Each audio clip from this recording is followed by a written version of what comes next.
All right, let's dive into this. Every single country, right, runs on this huge workforce of public servants, from clerks to top officials. But have you ever really stopped to think about a pretty basic question? Where do they all live? It's a question that actually gets right to the heart of how a nation supports the very people who keep it running. It sounds simple, doesn't it? But for literally millions of government employees, the people processing our paperwork, keeping public services online, and enforcing the law, finding housing that's affordable and secure is a massive challenge, especially in big, crowded cities. So, what's the solution?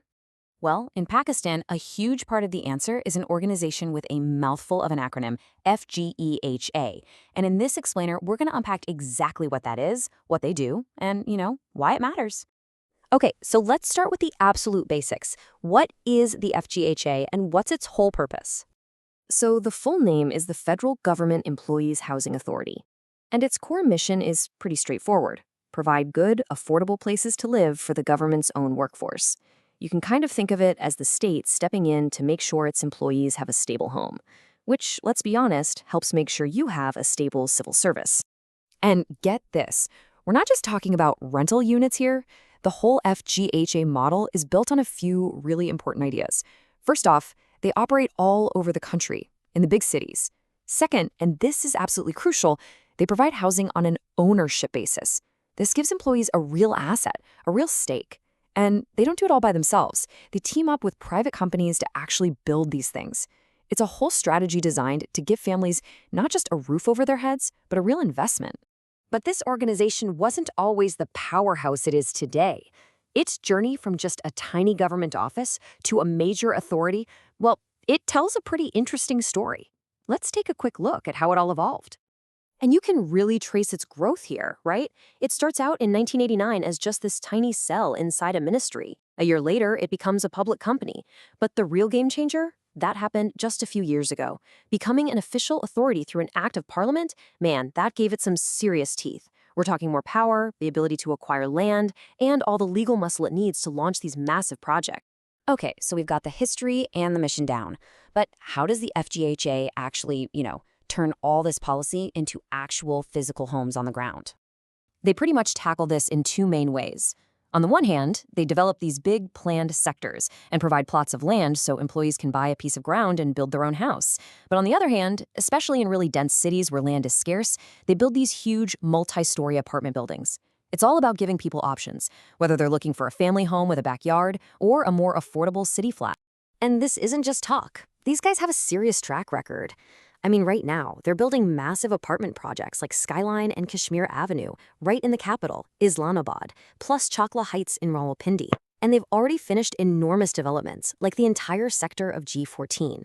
This just goes to show you the massive scale they're operating on. So you might be wondering, how on earth do they manage to pull off projects this big? Well, the secret sauce is partnership. The FGHA is constantly looking for joint venture or JV proposals from private companies. This public-private partnership model is what lets them tap into the money, the expertise, and the resources they need to develop land and build at this incredible scale. The government provides the framework, and private developers help make it happen.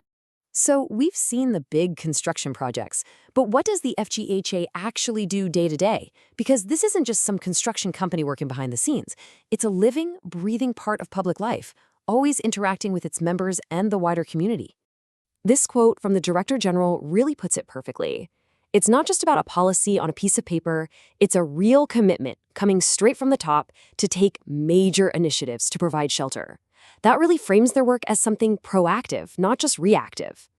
And their work is so much more than just construction. They are constantly managing the public-facing side of things. They hold these computerized ballots for new housing projects to make sure everything's fair. They auction off commercial properties to help build up local economies. They're going digital with new online portals for members. And they get involved in all the nitty-gritty details of community life, from fixing the water supply to warning people about online scams. It really shows they're not just builders, they're community managers.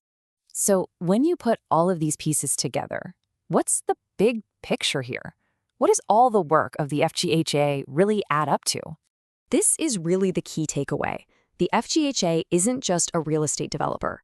By planning entire city sectors, putting up massive high-rises, and then managing the communities that live there, it has become a major force in shaping the urban landscape of Pakistan. It sits at this really unique crossroads between city planning and public welfare. And this brings us to a final, much bigger question, doesn't it? The FGEHA is just one country's answer to a problem that's, well, it's universal. As our cities just keep expanding and housing gets more and more expensive, how involved should governments really be? Is this kind of public-private model one that focuses on ownership the way to go? It's a critical question for the future of basically every city on the planet. That's all for this explainer. Thanks for joining us.